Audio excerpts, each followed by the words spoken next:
Saya ucapkan selamat sore dan salam sejahtera untuk kita semuanya. Pak Dekan FEB-UGM, Pak PhD, kemudian Pak Kepala Departemen Akuntansi FEB-UGM, Pak Siti, kemudian saya ucapkan juga selamat sore yang saya hormati Ibu Wuri Handayani, Sekretaris Departemen Akuntansi FEB-UGM, kemudian Ibu Kepala Lab Akuntansi FEB-UGM, Mbak Dian Kartika Rahajeng, selamat sore, dan Bapak Ibu dosen FEB-UGM serta tamu sekalian yang tidak bisa saya sebutkan satu persatu. Semoga dalam keadaan sehat walafiat dan selalu semangat di ujung-ujung bulan Ramadan ini. Semoga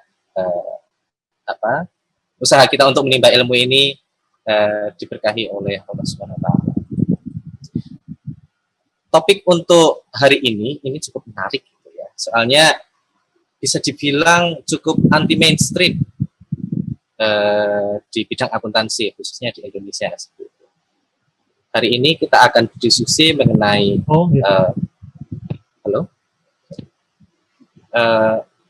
hari ini kita akan berdiskusi mengenai perspektif atau paradigma poststrukturalisme dalam riset bisnis dan akuntansi.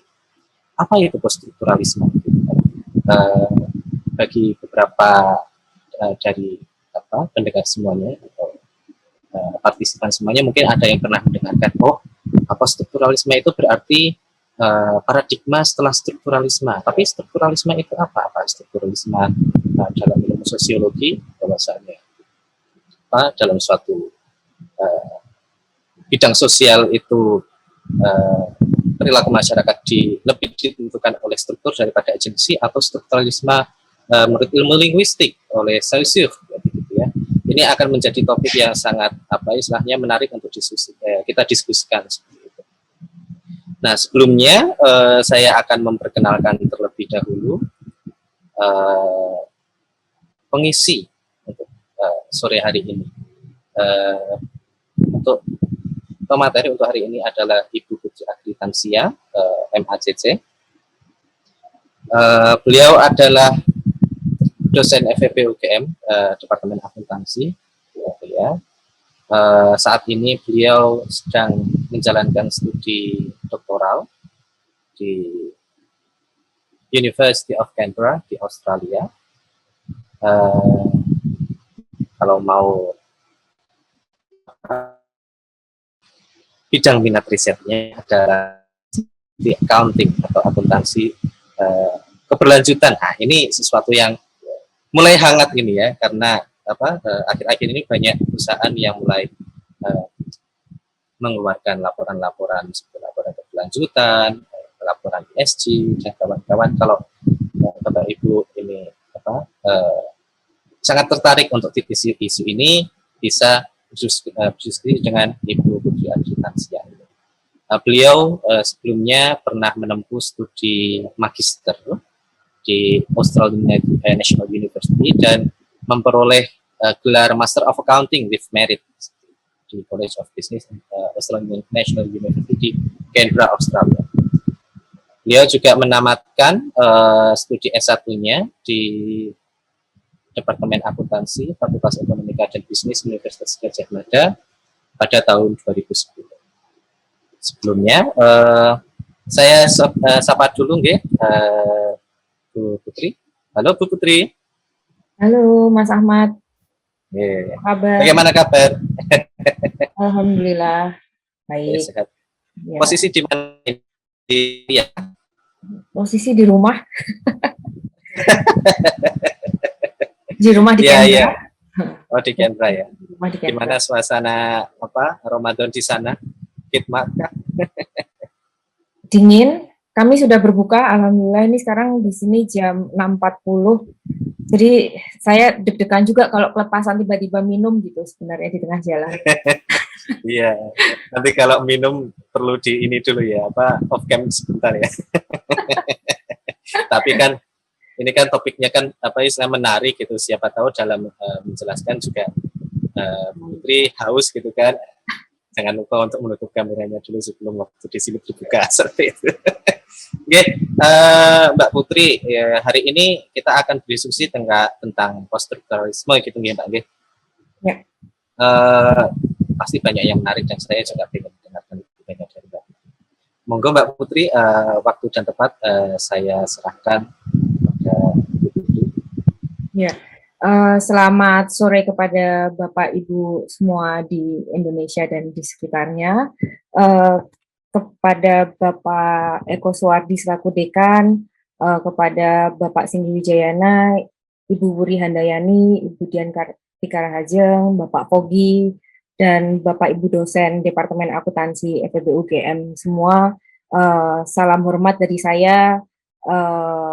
Semoga semua baik-baik saja, semua sehat-sehat saja di Indonesia, dan semua sedang menjalankan ibadah puasa bagi yang menjalankan dengan baik, dan ini tinggal 10 hari terakhir, semoga semuanya lancar-lancar dan mendapatkan apa yang diinginkan selama bulan Ramadan dan pastinya pahala yang banyak gitu. Oke.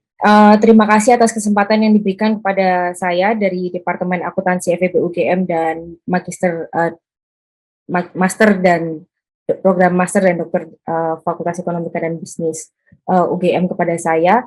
Jauh-jauh saya diminta untuk mengisi acara ini, alhamdulillah sedang ada pandemi sehingga tidak perlu terbang ke Indonesia begitu.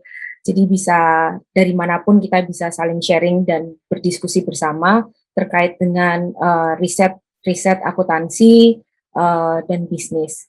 Untuk kali ini mohon izinkan saya untuk bercerita atau bersharing sedikit, berdiskusi sedikit terkait dengan paradigma yang saya gunakan pada riset PhD saya sekarang, yaitu poststrukturalis. Sebenarnya kalau boleh cerita sedikit nih Mas Ahmad dan Bapak Ibu semuanya, sebelum saya berangkat PhD saya tidak mengenal paradigma ini sama sekali. Pernah dengar tapi apa itu gitu? Itu kayak apa namanya, suatu makanan yang baru, saya nggak tahu rasanya seperti apa, bentuknya kayak apa, saya nggak tahu sama sekali.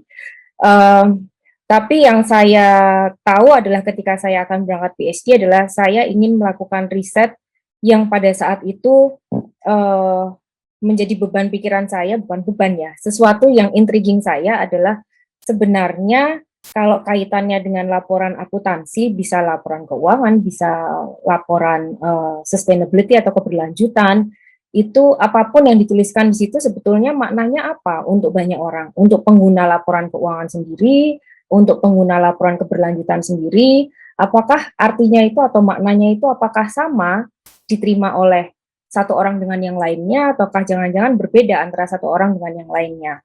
Tapi saya tidak tahu bahwa ternyata ada satu paradigma yang bisa mengakomodir kegalauan saya gitu terkait dengan apa namanya, keingintahuan saya terkait dengan memaknai laporan akuntansi itu tadi gitu. Jadi jangan khawatir seandainya Bapak Ibu atau para apa namanya partisipan di webinar kali ini belum pernah mendengar poststrukturalis atau pernah mendengar tapi nggak tahu itu makanan apa atau paradigma yang seperti apa.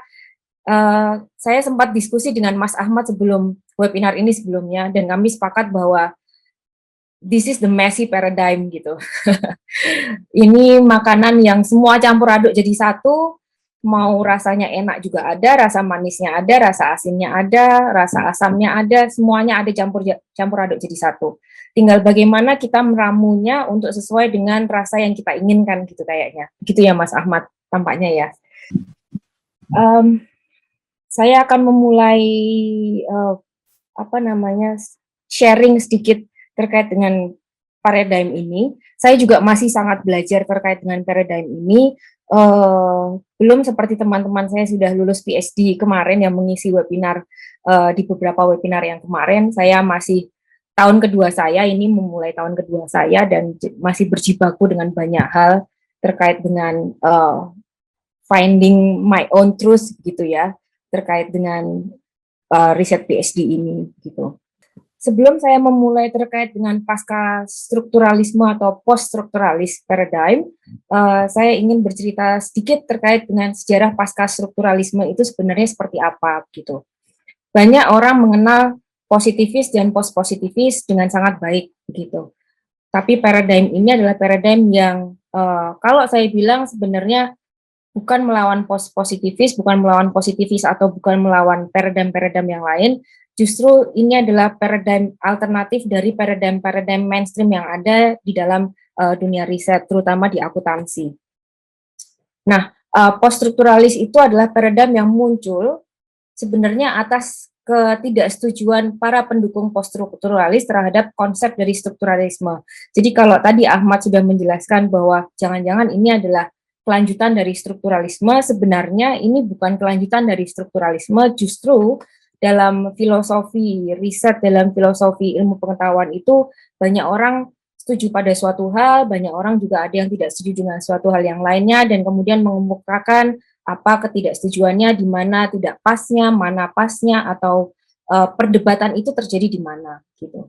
Nah, kebetulan terkait dengan paradigm ini, konsep yang dikritisi oleh pasca strukturalisme atau post strukturalis yang utama adalah konsep dari strukturalis. Kebetulan dalam webinar yang ada, mungkin Pak Foki waktu di awal sudah menjelaskan ada strukturalis juga gitu. Nah, saya ingin mengulang beberapa hal sedikit saja. Strukturalisme itu paradigm yang seperti apa sih? Gitu. Nah, strukturalisme seperti namanya adalah paradigm yang having the idea bahwa segala sesuatu, terutama dalam kehidupan manusia, dalam kehidupan sosial berinteraksi, dalam kita menginterpretasikan sesuatu, dalam kita melakukan berinteraksi dengan sesama manusia, itu pada hakikatnya menurut strukturalis itu ada strukturnya. Gitu. Dan hubungan dalam struktur di dalam behavior atau interpretasi komunikasi yang ada dalam interaksi antar manusia tersebut dapat dijelaskan dengan suatu teori atau hukum tertentu. Jadi garis bawah di sini terkait dengan strukturalisme adalah mereka percaya bahwa ada satu hal struktur yang tertentu yang itu dapat membantu menjelaskan fenomena-fenomena yang terjadi terkait dengan interaksi manusia, interaksi social human being dalam kehidupan sehari-harinya, gitu. Nah, kebetulan post-strukturalis ini tidak setuju dengan hal itu, gitu. Tapi sebelum kita menuju ke sana, saya ingin memberikan contoh apa maksudnya terkait dengan strukturalisme itu memiliki struktur-struktur dan elemen-elemen yang membangun dalam hubungan menjelaskan untuk interaksi social science begitu atau hubungan interaksi antara sesama manusia. Nah, contoh di sini sangat simpel sebetulnya. Dalam kita menyusun atau merangkai kalimat, kita mengenal yang namanya tata bahasa. Kalau dalam bahasa Inggris kita mengenal yang namanya gramatikal.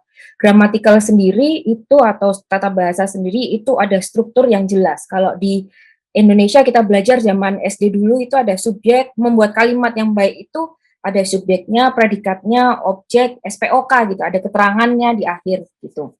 Nggak ada keterangannya nggak apa-apa gitu, tapi prinsipnya adalah subjek, predikat, kemudian ada objeknya untuk menyusun suatu kalimat.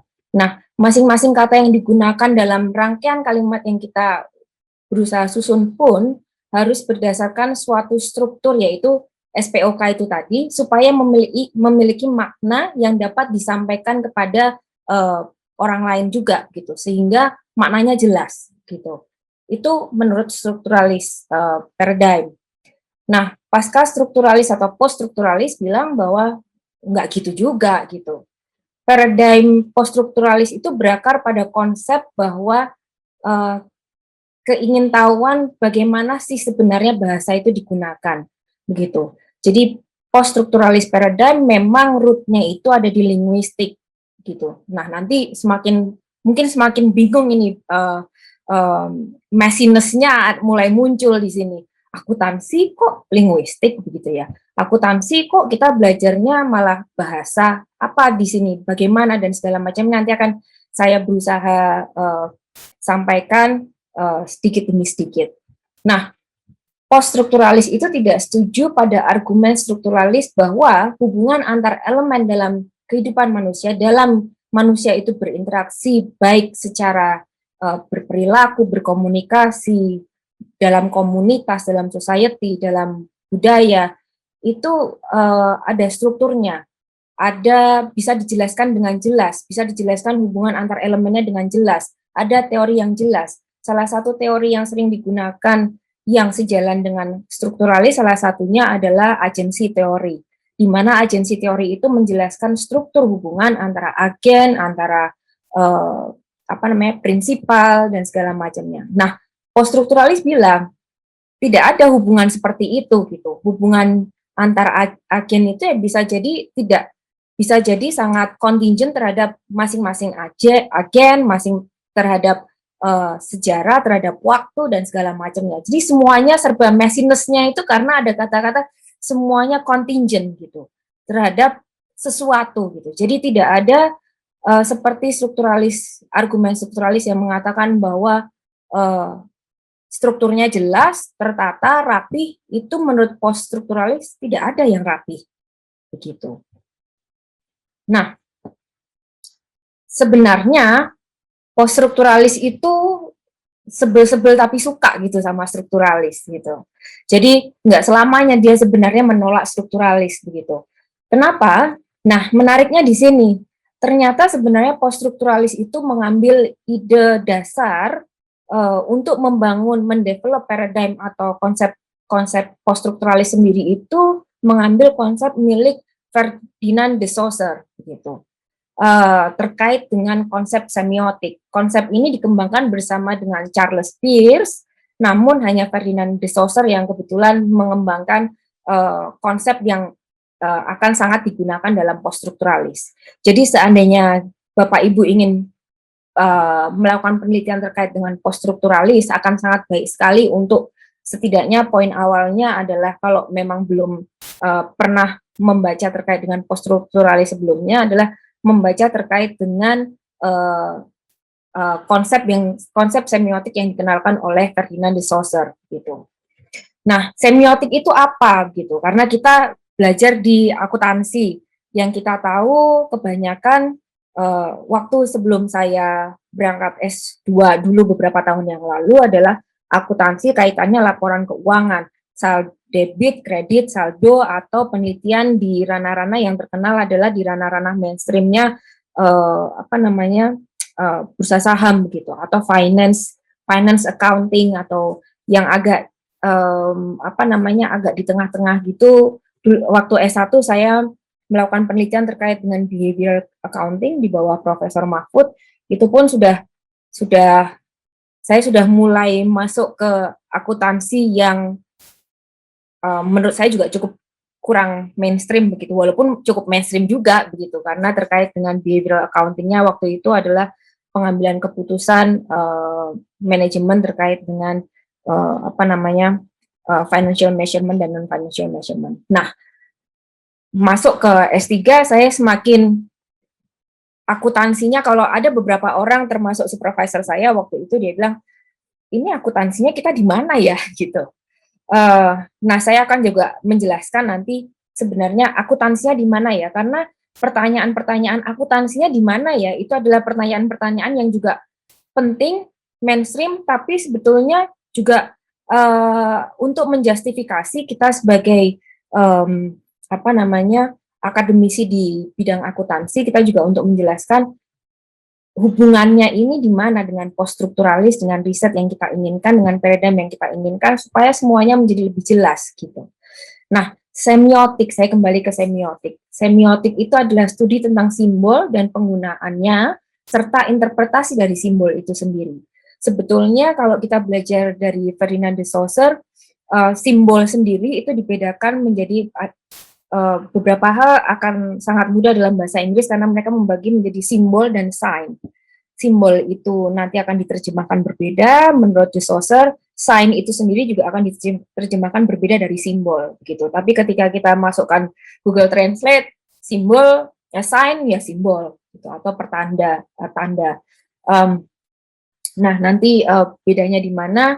mungkin saya tidak akan jelaskan di sini, namun saya akan lebih berfokus pada di awal-awal presentasi saya akan menjelaskan terutama terkait dengan pasca strukturalis terlebih dahulu, sebelum nanti saya akan jelaskan bagaimana hubungan post strukturalis ini dengan riset-riset akuntansi. Nah, sebelum masuk ke sana, Saussure itu mengembangkan pemikiran tentang bagaimana sistem semiotik itu dia mulai dengan mengungkapkan namanya memperkenalkan konsep namanya saya nggak tahu nih apa namanya how to pronounce this gitu, langue gitu tulisannya, langue. Nah, menurut dia langue ini berperan dalam menyampaikan makna dalam komunikasi. Kalau kita ingat-ingat akuntansi di mana ya? Laporan akuntansi itu apakah suatu bentuk komunikasi ataukah teks atau apa di mana ini ya?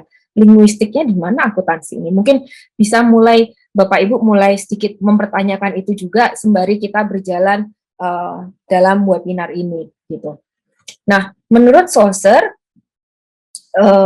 arti dari suatu sign, nah ini saya mulai masuk ke, saya tidak menggunakan simbol lagi, saya akan menggunakan sign, itu ditentukan oleh hubungan dari sign tersebut dengan sign yang lainnya. Nanti saya akan jelaskan sedikit apa maksud dari sign dan sign itu tadi. Jadi menurut de Saussure, makna itu akan terungkap atau akan terjadi ketika sign itu bertemu dengan sign. Misalnya nanti saya akan jelaskan agak mengundang selera juga sebenarnya, terutama bagi Bapak Ibu yang berpuasa, beberapa slide mendatang sebentar. Nah, sebelum saya menjelaskan terkait dengan satu kalimat ini, saya perlu juga menjelaskan terkait dengan Saussure itu, mohon maaf ada typo, memperkenalkan sign itu dia bedakan menjadi dua konsep atau sign itu dibangun oleh dua konsep elemen utama atau dua elemen utama menurut Saussure. Yang pertama adalah signified dan yang kedua adalah signifier. Nah, apa lagi itu ya? Nah, nah saya akan loncat sedikit ke PowerPoint yang sini. Signified dan signifier gitu. Jadi menurut Saussure, sign itu dibentuk oleh dua elemen utama yaitu signified dan signifier. Signified itu apa? Signified itu adalah atau saya akan lebih mudah menjelaskan signifier terlebih dahulu. Signifier itu apa? Signifier itu adalah sesuatu yang sebenarnya sangat jelas terlihat oleh kita, kasat mata gitu. Ada huruf, ada suara, ada bahkan gambar, sesuatu yang bentuknya material gitu, sesuatu yang bisa dilihat, didengar, dirasakan oleh panca indera kita. Itu signifier. Misal ketika nanti saya akan memberikan suatu gambar itulah yang dimaksud sebagai signifier. Nah, yang konsep kedua adalah signified. Apa itu signified? Signified ini adalah dari setelah seseorang melihat gambar tersebut atau melihat kalimat ini signified begitu ya, apa yang kemudian muncul dalam benaknya? What is the image that muncul di pikirannya, di benaknya? Konsep apa yang muncul? Nah, signified ini juga sering dikatakan sebagai suatu mental konsep. Kenapa mental konsep? Karena memang tidak terlihat di dalam pikiran kita, mungkin juga dalam mentality kita, kalau dalam konteksnya adalah ekspresi begitu. Nah, menurut Saussure, kedua elemen signified dan signifier ini tidak bisa terpisah. Gitu. Nggak bisa signified itu berdiri sendiri, signifier berdiri sendiri dalam membentuk sign. Nah, ini messiness-nya mulai kelihatan lagi nih. Hubungan antara signified dan signifier ini arbitrary atau nggak jelas gitu, suka-suka aja gitu. Tidak ada struktur logis tertentu yang dapat menjelaskan. Jadi ketika saya menggambarkan misalnya lingkaran ungu dengan tulisan signified dan signifier, bagi saya strukturnya adalah A. Tapi bagi Bapak Ibu yang ada mendengar webinar ini, bisa jadi strukturnya adalah atau gambaran yang Bapak Ibu terima adalah B, C, D, sampai dengan Z, dan lain sebagainya. Sehingga tidak ada struktur logis tertentu antara satu orang dengan yang lainnya itu sama. Gitu. Itu poststrukturalis awal mulanya begitu. Gitu. Nggak bisa sama satu dengan yang lainnya. Gitu. Nah, saya memberi contoh gambar mahkota ini. Saya tulis bukan mahkota, saya tulis crown di sini. Kira-kira menurut Bapak Ibu kalau bisa misalnya menulis di chat box begitu ya. Kita mulai dengan signifier dulu, nanti saya akan kembalikan ke slideshow sebelumnya. Apa itu signifier dan signified? Ketika melihat mahkota dengan tulisan crown, kira-kira signifiernya apa ya gitu. Nah, signifier adalah letter, sound, image, material form, mungkin bisa dituliskan gitu.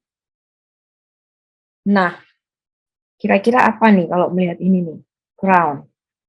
Nah, yang kedua adalah tugas berikutnya adalah untuk Bapak Ibu adalah signified-nya apa? Kira-kira ketika Bapak Ibu melihat gambar ini, apa yang kemudian muncul dalam benak Bapak Ibu? Apakah apa nih? Bisa macam-macam ini. Satu dengan yang lainnya harusnya berbeda. Silakan kalau bisa juga menulis di kolom komentar, bisa ditulis juga mungkin. Nah, karena Ini saya sudah orang mulai ada komentar ini, Pak. ada komentar bagus. Waduh, kelihatan nih. Iya. Karena saya kayaknya nggak bisa lihat juga ya, bisa lihat nih. Ada yang menyebutkan signifiernya emas, signifiednya raja atau ratu. Raja, ratu, apalagi nih. Signifiernya mahkota, signifiednya raja, ratu. Ya. Ada lagi signifiernya letter, kemudian crown atau image, signifiernya raja, signified, player game, PUBG. Oh, ada juga yang pakai PUBG segala ini. Saya buka satu-satu aja nih ya Mas Ahmad, ya udah berapa menit nih, takutnya tahu-tahu habis gitu. Baru sampai signifier padahal. Ya, sudah jam berapa ya? Oke, jadi kalau saya pertama, karena saya orang Jogja, mungkin kalau Bapak Ibu banyak dari Jogja juga, mungkin Sultan yang pertama, terus kemudian raja atau ratu gitu. Terus ada kerajaan atau mungkin bangsawan gitu. Kalau ini saya yang keempat nih, saya sukanya nonton Netflix, jadi saya tulis judul series di Netflix gitu. Mungkin ada yang nulis begitu enggak? Nah, tahta juga, wah macam-macam ternyata. Waduh, ketahuan nih. Jadi signifiernya sangat jelas, mahkota atau crown gitu ya. Nah, ini sebenarnya masih level awal-awal ini kalau di ranah poststrukturalis ini.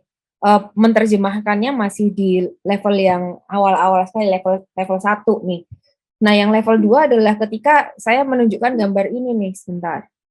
Nah, godaan banget ini ya. Apa yang Bapak Ibu pikirkan ketika terutama yang sedang melaksanakan ibadah puasa nih, menemukan kalimat maghrib plus ada simbol Indomie telur gitu. Kira-kira langsung ke signified-nya aja nih, kira-kira apa yang muncul. Sambil menjelaskan, sambil Bapak Ibu kira-kira menuliskan begitu ya. Kalau di terkait dengan signified dan signifier, maghrib ini sendiri bisa jadi adalah suatu sign yang adalah kosong, sign kosong gitu. Kenapa? Karena maghrib ini tergantung, kalau sekarang lagi puasa sambil nunggu maghrib ngabuburit ya, bisa jadi artinya adalah buka puasa gitu ya. Bisa jadi nanti artinya adalah harus sholat maghrib. Bisa jadi artinya adalah jam 6 gitu. Bisa jadi artinya adalah sudah mulai masuk malam. Jadi artinya ada banyak sekali. Beberapa beberapa literatur mengatakan bahwa bisa jadi arti pertama ini kemudian akan sangat penting untuk simbol sign pertama ini akan sangat penting untuk dibawa digabungkan ke dalam sign yang kedua, yaitu adalah Indomie telur rebus gitu. Ya. Jadi artinya apa nih? Artinya bisa jadi artinya bisa jadi tambah macam-macam sekali, dan satu orang dengan yang lainnya bisa tambah makna itu bisa kemudian dikonstruksi bahasanya poststrukturalis adalah terkonstruksi dengan berbagai macam hal gitu. Dikarenakan adanya dua sign yang kita gabungkan. Jadi ketika saya mohon izin kembali ke yang awal, nah di poin keempat, menurut Saussure, arti dari suatu sign ditentukan oleh hubungan sign tersebut dengan sign lainnya, gitu. Jadi ketika ada kata-kata maghrib sebagai sign, kemudian digabungkan dengan Indomie telur rebus, gitu ya, sebagai sign yang lain, itu akan terjadi suatu makna baru lainnya yang bisa beragam sekali artinya, gitu. Nah, itu dari awal-awal pengantar poststrukturalis ini. Semoga belum bingung, semoga belum mulai bingung dan jengah gitu ya. Nah, saya akan masuk ke poststrukturalis, agak sedikit menyinggung ontologi dan epistemologi di sini. Kenapa saya singgung itu? Karena pemahaman kita terkait dengan ontologi dan epistemologi ini akan menjadi sangat penting ketika kita melakukan riset poststrukturalis selanjutnya, begitu. Secara lebih serius, karena ini nanti akan kaitannya dengan teori seperti apa yang kita gunakan, dengan kemudian kalau menggunakan case study siapa yang kita harus gunakan, dan segala macamnya. Sehingga ontologi dan epistemologi ini adalah dua hal yang kita tidak bisa lupakan begitu saja, mentang-mentang kita udah punya menu baru untuk kita baca, untuk kita lihat-lihat, yaitu poststrukturalis paradigm. Jangan lupa paradigm apapun yang kita pelajari, kita harus pegang betul ontologi dan epistemologinya apa, bagaimana, itu kita harus paham betul, karena nantinya akan untuk kemudian sangat penting ketika kita mendesain riset kita, gitu. Nah, saya ulangi sekali lagi bahwa perhatian utama dari poststrukturalis adalah pada literasi dan cultural text. Nanti akan semakin banyak slides-nya terlihat, semakin banyak hal baru yang akan dimunculkan terkait dengan poststrukturalis ini. Nah, ontologi dari poststrukturalis adalah dia memandang realitas sebagai relatif. Jadi, kenapa relatif? Karena tergantung pada subjeknya. Jadi sangat subjektif memandang realitas ini, karena satu orang dengan yang lainnya bisa berbeda, sehingga yang kedua adalah epistemologi poststrukturalis adalah social constructionist, di mana dia melihat bahwa bagaimana kita melihat, mengetahui realitas, caranya bagaimana ya kita dengan memahami bahwa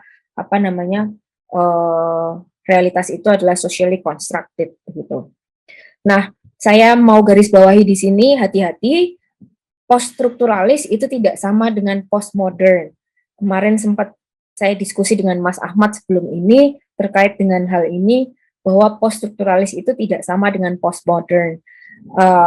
Berbedanya di mana, saya highlight juga di sini, semoga bisa menambahkan sedikit pengetahuan. Pengetahuan saya sangat terbatas, Mas Ian. Ini jadi share sedikit ini, semoga bermanfaat juga. Nah, poststrukturalis ini, dia berfokus pada makna, knowledge, serta bahasa. Jadi memang karena linguistik awalnya, jadi poststrukturalis itu fokusnya itu sangat ke meanings, knowledge, and language, gitu, atau linguist. Sementara postmodern itu berfokus pada pembentukan masyarakat, budaya, dan sejarah. Jadi kalau poststrukturalis itu pembentukan makna, system of meaning, itu poststrukturalis. Kalau postmodern berbeda. Tadi kita sudah bahas di sini. Nah, beberapa tokoh-tokoh poststrukturalis yang terkenal itu termasuk ada Michel Foucault juga. Nanti saya akan bahas sedikit terkait dengan sudut pandang Michel Foucault terhadap poststrukturalis. Yang pertama adalah Derrida. Nah, Derrida ini mengembangkan analisis semiotik yang disebut dengan dekonstruksi. Jadi di dalam poststrukturalis sendiri ada berbagai macam cara untuk menghasilkan meaning. Salah satu yang dikenalkan Derrida adalah dengan metode dekonstruksi. Nah, menurut Derrida, bahasa dan teks itu bukan merupakan hasil konstruksi natural. Jadi sangat berbeda dari positivis yang melihat bahwa realitas adalah di sini, dia melihat dari luarnya begitu. karena menurut positivis adalah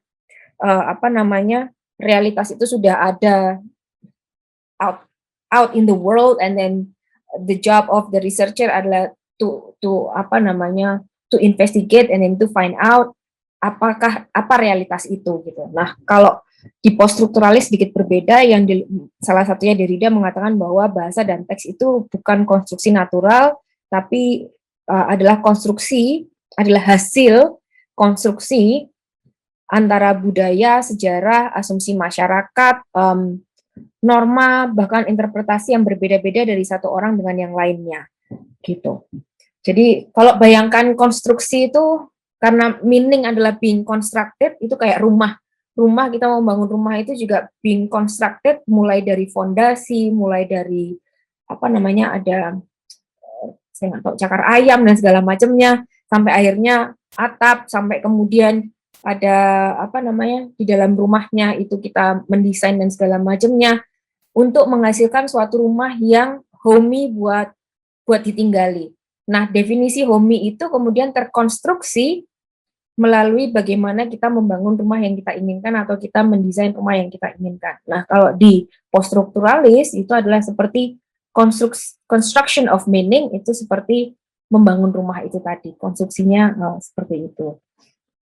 Semoga tidak membingungkan ini, tidak tambah membingungkan. Nah, saya tidak meng-highlight banyak tokoh-tokoh poststrukturalis di sini, hanya beberapa tokoh saja. Yang kedua adalah Michel Foucault. Banyak orang sudah mengenal Michel Foucault. Beberapa literatur mengatakan bahwa Michel Foucault ini sebenarnya both structuralist dan poststrukturalis begitu. Memang ini sosok yang luar biasa, Michel Foucault ini, dengan pemikirannya yang luar biasa juga. Saya sangat struggling memahami pemikiran beliau, dan masih belum mampu memahami pemikiran beliau yang luar biasa itu tadi. Nah, kaitannya Foucault dibawa-bawa dengan poststrukturalis bagaimana gitu. Foucault ini setuju dengan strukturalis terkait dengan konteks bahwa bahasa dan komunitas, bahasa terutama dan meaning, dibentuk oleh suatu struktur dan sistem. Itu dia setuju tuh. Tapi dia nggak setuju ketika strukturalis bilang, iya, tapi strukturnya itu tertentu gitu, not contingent to history, to culture, to konteks itu Foucault bilang nggak bisa gitu, nggak bisa ketika kita mau mengkonstruk meaning itu harus dibentuk oleh suatu struktur tertentu. Itu poststrukturalis itu the proponents of poststrukturalis itu tidak setuju dengan ide tersebut gitu, karena banyak hal mempengaruhi ketika kita akan ketika kita akan menghasilkan suatu atau memikirkan tentang suatu makna tertentu. Nah, Foucault tidak setujunya di mana? Yang pertama adalah tadi struktur yang membentuknya adalah tidak tertentu atau tidak one for all tertentu begitu. Tapi struktur yang membentuknya adalah tidak tertentu dan pasti yang dapat menjelaskan berbagai kondisi dan interaksi manusia. Jadi Foucault ini sangat paham bahwa yang namanya manusia itu ribet banget gitu.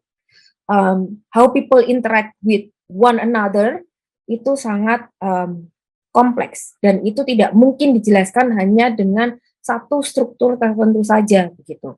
Itu dia nggak setuju dengan strukturalis. Yang kedua adalah sangat tidak mungkin memisahkan diskursus. Nah, saya nanti akan define apa itu diskurs atau diskursus.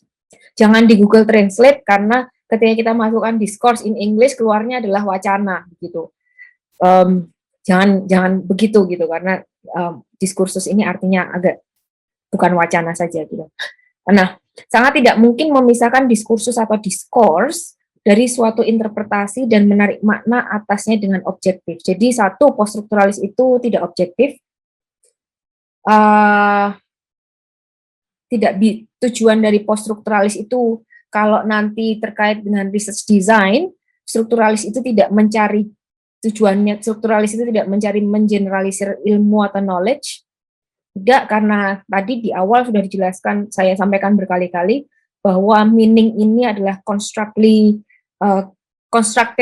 by so many things and contingent to history, to to time, to culture, gitu ya. Sehingga tidak mungkin memisahkan diskursus dari suatu interpretasi. Diskursus itu apa, nanti akan dijelaskan. Nah, ini ada tokoh favorit saya, berdua ini dari sekolahnya Pak Fogi PhD di Essex, yang pertama sayangnya sudah meninggal karena serangan jantung. Yang pertama adalah Ernesto Laclau dan yang kedua adalah Chantal Mouffe. Mereka berdua ini adalah tokoh poststrukturalis dan mengenalkan teori yang saya gunakan dalam riset PhD saya, yaitu discourse theory. Nah, menurut Ernesto Laclau dan Chantal Mouffe ini yang mengenalkan discourse theory, discourse theory itu dibangun dari konsepnya Derrida dan beberapa argumen Chantal dan Laclau dan Mouffe terkait dengan ketidaksetujuan mereka pada Marxisme. Jadi Marxisme itu contoh salah satu tokoh strukturalis itu Marx sama Marxis sama Max Weber itu beberapa contoh tokoh strukturalis. Nah, menurut Ernesto Laclau dan Chantal Mouffe, discourse itu construct the social world in meaning. Jadi social world dalam makna itu constructed by discourse. Sebelum saya lanjutkan ke kalimat sampai dengan titik, di bawahnya poin berikutnya itu saya mengambil definisi discourse. Kenapa saya tidak bahasa Indonesia kan? Karena supaya menjaga meaning itu jangan kemana-mana gitu. Takutnya interpretasi saya ketika mengubah bahasa Inggris ke bahasa Indonesia sudah merubah makna yang diinginkan penulisnya ini, karena saya hanya mengambil saja. Nah, discourse itu apa?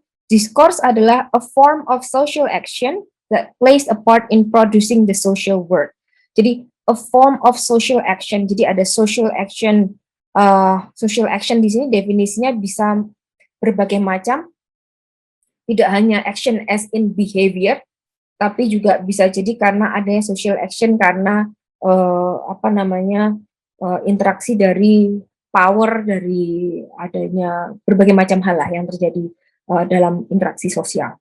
Ya, that plays a part in producing the social world. Tidak, social world itu apa saja? Apakah dunia ini gitu? Tentu saja tidak planet Earth gitu, karena konteksnya poststrukturalis di sini adalah linguis. Nah, producing social world di sini dalam konteksnya adalah dalam menghasilkan knowledge, ilmu pengetahuan, identitas, a person identity atau a country's identity atau anybody identity, dan juga social relations, hubungan sosial. Jadi dalam menghasilkan hubungan sosial, ilmu pengetahuan dan juga identitas gitu. And thereby in maintaining specific social patterns. Jadi a form of social action that plays a part in producing the social world. Nah, and thereby in maintaining specific social patterns.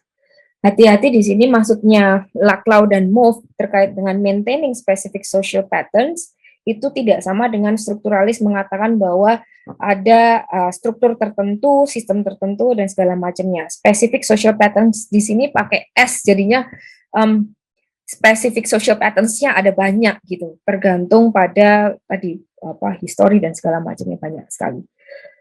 Ya. Jadi discourse constructs the social world in meaning. Jadi ini semua membentuk system of meaning, and that owing to the fundamental instability of language. Jadi Laclau dan Mouffe mengatakan, dan ini sangat fundamental, bahwa language, bahasa, penggunaannya itu tidak stabil. Contoh yang dia gunakan paling adalah salah satunya adalah ketika kita waktu kecil baca Harry Potter misalnya. Waktu SD baca Harry Potter, dan kemudian sekarang baca Harry Potter lagi, baca novel yang sama. Bisa jadi kita memaknai Harry Potter itu sudah berbeda ketika kita SD, menikmati sekali betapa memaknai Gryffindor, Slytherin dan segala macamnya itu sangat berbeda dari ketika kita sekarang sudah lebih dewasa daripada beberapa tahun yang lalu itu, gitu. Jadi language itu bisa jadi tidak stabil karena adanya pengaruh dari waktu dan histori. Sehingga meaning atau makna can never be permanently fixed. Ini adalah asumsi paling penting terkait dengan poststrukturalis yang dikemukakan oleh Laclau dan Mouffe di sini, bahwa meaning, makna, itu tidak bisa fix, tidak akan fix selamanya. Dia pasti akan berubah, begitu. Dia pasti akan berubah. Karena itulah the core of poststrukturalis, dia bilang bahwa meaning can never be permanently fixed. Wah, ini nanti itu saya sempat berpikir nih kok terkait dengan riset saya sebenarnya. Nah, terus risetku ini dilakukan tahun sekarang, nanti 10 tahun lagi masih bisa relevan nggak ya? Karena meaning can never be permanently fixed. Tapi terus saya ngelus dada sendiri, saya bilang, ya nggak apa-apa, nanti riset lagi terkait hal yang sama kali ya, atau hal yang berbeda dikembangkan. Gitu. Jadi jangan khawatir Bapak Ibu semuanya, terus takut mau meriset dengan menggunakan paradigm poststrukturalis, jangan khawatir, nggak apa-apa gitu. Awal-awalnya memang agak berdarah-darah kalau saya pribadi, sampai sekarang juga masih berdarah-darah, entah berdarah-darahnya sampai kapan juga tidak tahu, apakah sampai selesai PhD atau PhD-nya sudah selesai tetap berdarah-darah, saya juga entah bagaimana. Jadi apa namanya, ya poststrukturalis ya, kembali ke poststrukturalis, mohon maaf. Discourse teori oleh Laclau dan Mouffe. Jadi tadi kita sudah bahas terkait dengan sejarah poststrukturalis, kita sudah membahas terkait dengan tokoh-tokoh poststrukturalis, kita sudah membahas kenapa poststrukturalis muncul, argumen apa yang dia kemukakan, apa namanya, ide-ide apa yang dia tidak setuju pada strukturalis, dan ontologinya bagaimana, epistemologinya apa. Nah, sekarang adalah kita masuk kepada teori. Saya ingat betul beberapa minggu yang lalu, Pak Pogi ketika membuka acara pertama kick-off webinar ini, beliau mengatakan betapa menurut dia pentingnya teori dalam suatu riset gitu. Di poststrukturalis, saya bisa bilang teori ini penting banget gitu. Teori ini penting banget. Teori apa yang Bapak Ibu gunakan itu akan sangat penting sekali untuk kemudian sekali lagi dalam mendesain research poststrukturalis. Jadi tidak hanya kemudian bilang bahwa oke, saya mau pakai poststrukturalis dan kemudian lupa nggak mau pakai teori apapun, itu bahaya. Karena kita juga harus hati-hati terkait dengan penggunaan teori ini. Kita mau riset poststrukturalis tapi kita pakai teorinya agensi teori. Wah, itu udah, tadi saya sampaikan di awal, beberapa literatur mengatakan bahwa agensi teori adalah teori yang sangat strukturalis sehingga sebenarnya nggak pas ketika digunakan dalam konteks riset poststrukturalis. Nah, salah satu teori poststrukturalis ini adalah discourse teori, yang dimana saya gunakan discourse teori ini dikembangkan atau disuggest pertama kali oleh Laclau dan Mouffe, discourse teori ini.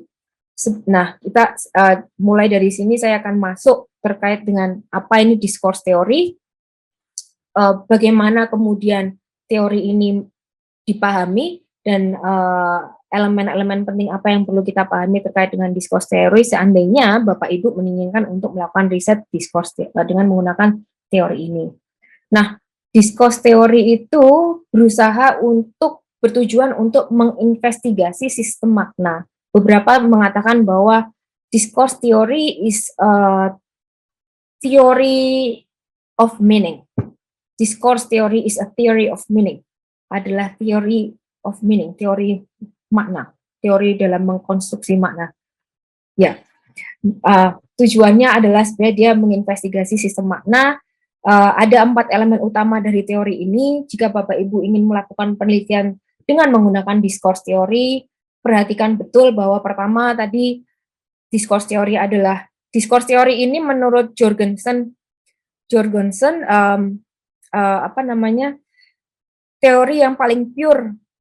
teori paling pure dalam paradigm poststrukturalis gitu. Jadi discourse atau diskursus itu sebetulnya ada macam-macam, ada psychological discourse, ada beberapa lah.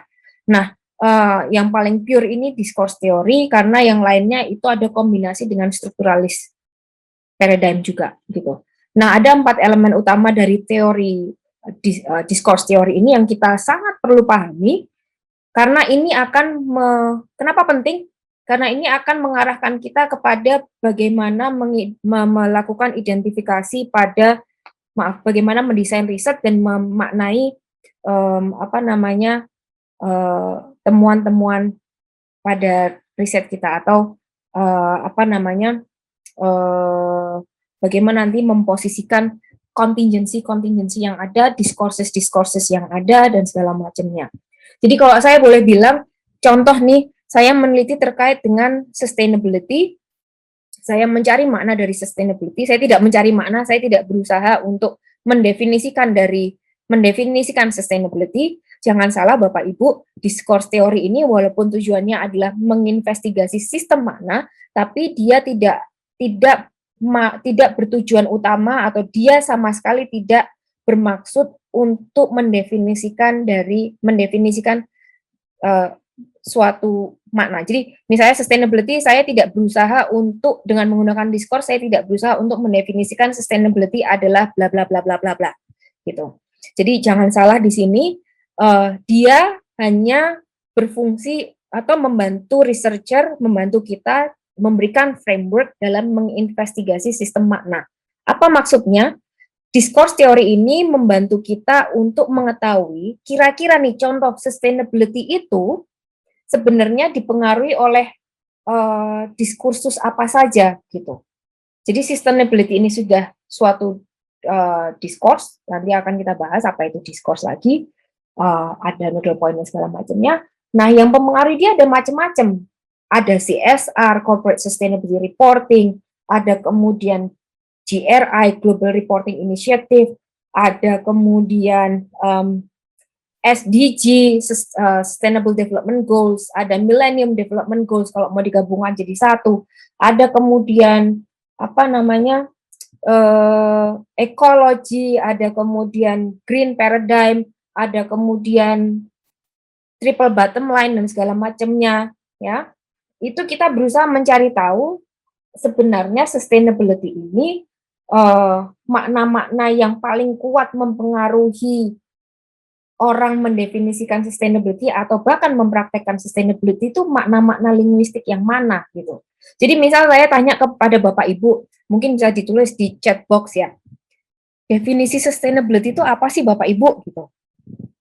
Mungkin nanti ada yang nulis sepedaan tiap Selasa gitu atau sepedaan setiap weekend selama masa pandemi atau bersepeda ke kantor demi mengurangi polusi atau recycle is sustainability atau apa, atau bahkan mungkin ada Bapak Ibu nanti yang akan mengatakan sustainability is CSR gitu.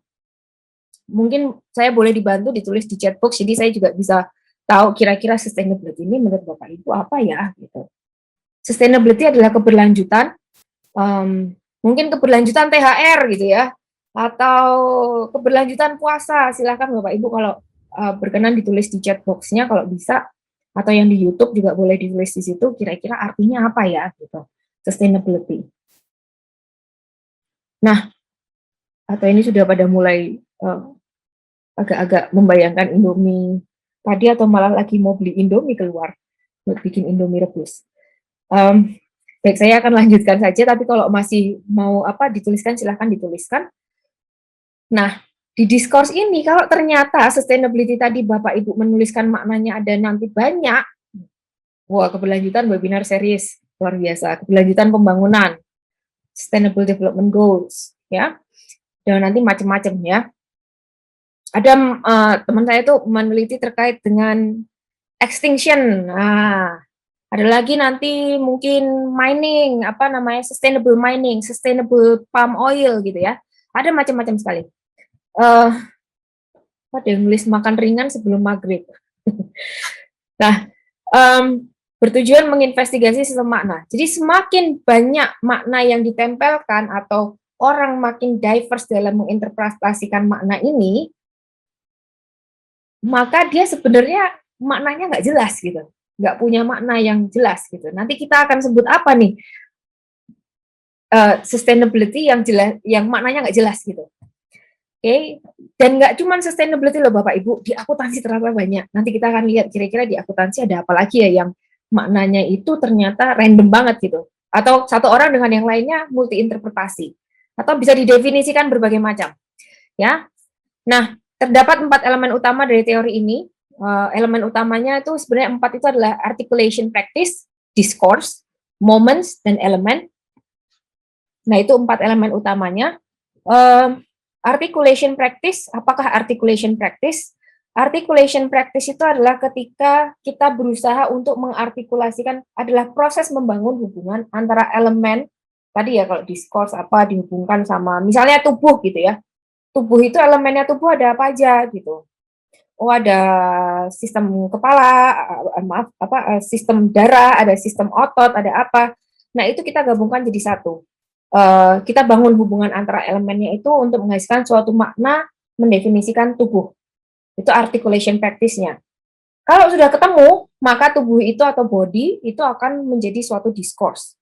Nah, discourse itu apa? Discourse adalah hasil dari praktik artikulasi. Nah, loh, makin pusing nggak Bapak Ibu? Semoga tidak. Kalau Bapak Ibu makin pusing, mohon salahkan yang meminta poststrukturalis untuk diskusi di sini. Tapi tenang Bapak Ibu, I can assure you, insya Allah poststrukturalis ini sangat menarik sebetulnya. Begitu kena sekali tuh rasanya pengen tahunya banyak sekali karena memang jelimet gitu. Nah, ketiga yang terpenting adalah moments. Moments itu apa? Nah, dalam articulation practice itu tadi disebut ada elemen. Moments itu adalah sebutan yang kita tempelkan pada elemen-elemen yang pada diskurs itu dia berbeda artinya atau memiliki arti yang berbeda dari elemen lainnya dalam praktik artikulasi. Ya. Jadi elemennya itu berlawanan. Jadi nggak selalu pro gitu. Justru dia itu berlawanan, dia musuhan. Tapi karena musuhan itu malah bisa menghasilkan suatu makna tertentu gitu. Nah, elemen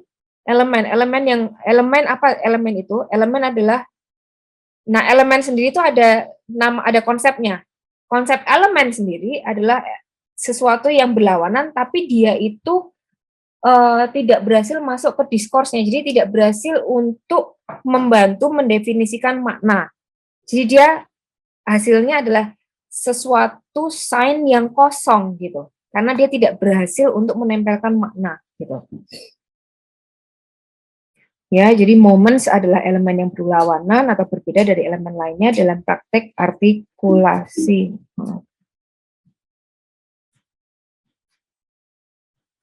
Elemen berikutnya yang sangat penting walaupun tidak disampaikan sebagai elemen utama dari teori diskurs adalah nodal point. Nodal point ini adalah sign utama yang dikelilingi oleh sign lainnya. Jadi tadi sustainability tadi sebenarnya adalah kita sebut sebagai nodal point. Jadi sustainability adalah nodal point. Jadi sustainability itu nodal point yang dikelilingi oleh nanti ada apa ya? CSR, tergantung risetnya Bapak Ibu apa, ada CSR, konsep tentang CSR, ada konsep tentang SDG, ada konsep tentang GRI, ada konsep tentang banyak hal. Nah, di tengah-tengahnya adalah sustainability. Tengah-tengahnya sustainability. Jadi sign-sign yang sustainability ini adalah sign utama atau nodal point yang dikelilingi oleh sign-sign lain yang tadi itu CSR. Ya kalau misalnya di tengahnya adalah sustainability in corporations, berarti ada profit, ada revenue generating, ada nanti kepentingan triple bottom line, ada nanti macam-macam. Jadi sign utama antar sign sendiri pun bisa berubah-ubah gitu. Yang menarik dan sangat mengindikasikan riset ini adalah menggunakan discourse teori adalah ketika disinggung yang namanya empty signifier dan floating signifier atau salah satunya gitu. Empty signifier itu adalah nodal point yang tidak memiliki makna, jadi dia meaningless. Kenapa dia meaningless? Karena tidak ada diskursus yang berhasil atau tidak ada diskursus yang berhasil meletakkan makna padanya gitu. Jadi dia kosong. Beberapa literatur mengatakan sustainability itu adalah sign yang kosong, empty signifier, karena artinya beda-beda satu dengan yang lainnya. Karena artinya berbeda satu dengan yang lainnya. Tapi ada juga yang mengatakan, literatur yang mengatakan enggak, kalau artinya itu berbeda-beda, itu namanya dia floating signifier gitu. Kenapa? Karena berarti beragam diskursus yang mengelilingi dia, sustainability ini dikelilingi oleh banyak hal, itu berusaha, itu mampu memanifestasikan makna ke dalamnya. Jadi misal kayak tadi saya sampaikan maghrib, artinya apa? Gitu. Tergantung Bapak Ibu, sign-nya yang ditempelkan apa? Oh, apakah ini tentang dihubungkan dengan puasa? Berarti sebentar lagi dibuka puasa. Apakah dihubungkan dengan sholat 5 waktu? Berarti maghrib adalah sholat apa? Salah satu sholat 5 waktu, sholat yang keempat, gitu ya. Nah, sebelum isya, gitu ya. Nah, atau ini dihubungkan dengan apa namanya, pagi dan malam gitu. Berarti maghrib penanda bahwa sudah hampir memasuki malam gitu. Jadi ada berbagai macam arti dari maghrib itu sendiri gitu. Jadi sebenarnya dia tidak lagi kosong kalau kita berhasil mendefinisikan sesuatu. Dia justru floating. Jadi maknanya itu apa ya? Mengambang gitu. Tergantung dia bisa ke kanan ngikutin apa namanya? Misalnya sustainability, dia bisa ke kanan ngikutin korporasi, definisinya korporasi tentang sustainability apa gitu ya. Dia bisa ke kiri ngikutin definisi sustainability dari WW apa F yang ini ya, WWF ya, tentang apa nature preservation gitu ya, melindungi paus, melindungi hutan dan segala macamnya. Dia bisa mengikuti apa namanya sustainability dalam definisi Sustainable Development Goals, which is itu kemudian menjadi dalam konteks development gitu. Bisa macam-macam. Jadi tergantung diskursus apa yang berhasil menempelkan gitu, kuat-kuatan. Nah, kalau sudah seperti itu, udah politik masuk. Politik masuk. Jadi poststrukturalis ini, Bapak Ibu, itu memang uh, uh, paradigm yang kalau kita mau masukkan dalam pure accounting, itu dia sebenarnya sangat multidisciplinary gitu. Kenapa? Contoh, ambil saya sebagai contoh, saya meneliti sustainability, tapi tadi pertanyaan di awal saya sempat mengemukakan bahwa akuntansinya di mana nih? Karena pada akhirnya ketika saya meneliti sustainability, itu kaitannya dengan politik, government decisions, dengan United Nations, dengan banyak hal yang itu sangat tidak akuntansi sekali sebenarnya. Gitu. Nah, saya lanjutkan Bapak Ibu, nanti kita bisa lanjutkan ditanya jawab juga. Discourse teori oleh Laclau dan Mouffe ini itu is applicable to investigate the construction of meanings in all objects and phenomena. Jadi dia bisa sebenarnya diterapkan dimanapun Bapak Ibu, mau di accounting, mau di apapun, ini sangat multidisciplinary. Memang dia linguistik, tapi kenyataannya discourse teori ini sangat banyak digunakan juga di politik, di apa riset-riset politik. Accounting juga ada, nanti akan saya tunjukkan beberapa contoh riset di accounting yang menggunakan discourse teori atau juga dengan poststrukturalis. Nah, ada dua hal utama yang kita harus pahami betul kalau ingin menggunakan discourse teori. Tadi elemen-elemen yang kita harus pahami itu ada 4, ditambah dengan node point dan signifier, di mana Bapak Ibu juga paham bahwa signified dan signifier itu adalah the very basic fundamental konsep dari poststrukturalis yang kemudian dikembangkan di dalam discourse teori menjadi empty signifier dan floating signifier, sangat berbeda. Sudah berubah lagi konsepnya. Nah, ini ada yang hal penting lainnya terkait dengan discourse teori. Kalau kita melakukan riset adalah kita harus paham bahwa discourse teori ini memiliki 2 asumsi utama yang kita harus betul-betul ingat-ingat di benak kita ketika menulis research design terutama atau metodologi designing the research. Satu, bahwa semua objects itu memiliki meaning. Atau juga mereka bilang bahwa all objects have values, it has meanings.